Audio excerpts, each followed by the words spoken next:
Hello everyone, my name is Xiaolu Ma.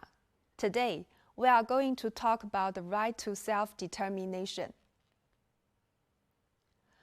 The right to self-determination is based on the ethical principle of respect for persons. This principle holds that because humans are capable of self-determination or making their own decisions, they should be treated as autonomous agents who have the freedom to conduct their lives as they choose without external controls. As a researcher, you treat prospective subjects as autonomous agents when you inform them about proposed study and allow them to choose voluntarily whether or not to participate. In addition, subjects have the right to withdraw from study at any time without penalty. Conducting research ethically requires that research subjects' right to self-determination not be voluntary and that persons with diminished autonomy have additional protection during the conduct of research. A subject's right to self-determination can be validated through the use of 1. Coercion, 2. Covert data collection, or 3. Deception. Coercion occurs when one person intentionally presents another with an overt threat of harm or the lure of excessive reward to obtain his or her competence. Some subjects feel coerced to participate in research because they fear that they will suffer harm or discomfort if they do not participate.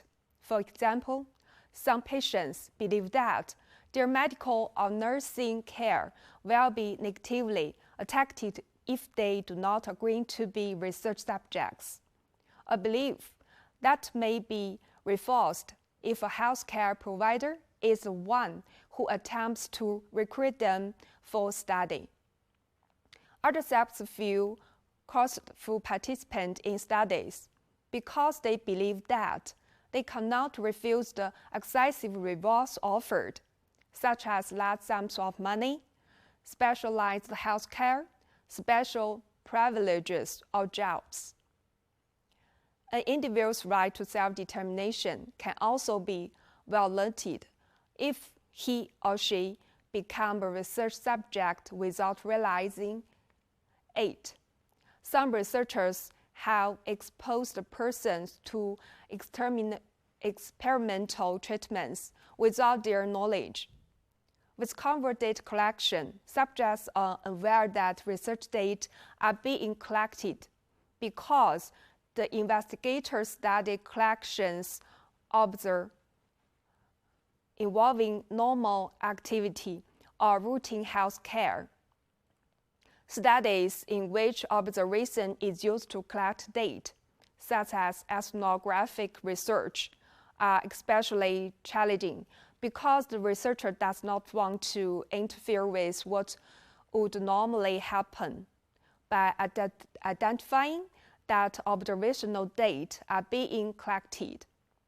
What we need to know is that using any type of covertly collected data is problematic, and it would be illegal if protected health information data were used or disclosed.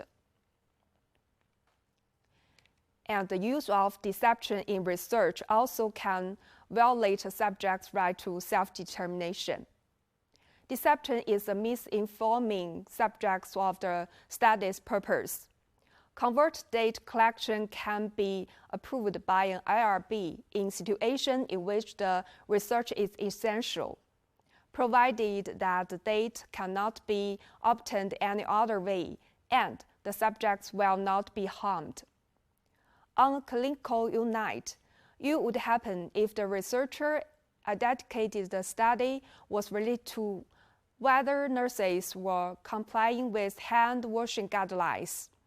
Instead, the researcher might inform the Nurses that the study's purpose is to observe the number and types of interruptions they experience during their shift.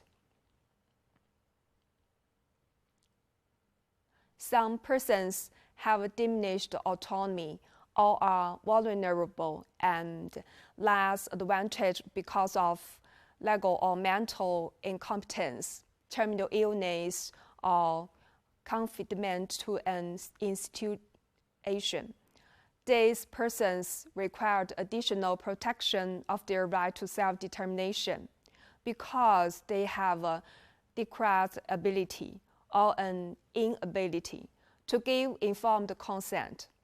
In addition, these persons may be vulnerable to coercion and deception because of limited or impaired reasoning. The individuals who required additional protection in the conduct of research, including pregnant women, human fetuses, neonates, children, mentally incompetent persons, and prisoners. Researchers must justify including subjects with diminished autonomy in a study, and the needful justification increase as the subject's risk and vulnerability increase. In addition, researchers must evaluate each prospective subject's capacity for self-determination and must protect subjects with diminished autonomy during the research process. That's all for this section. Thanks for your time.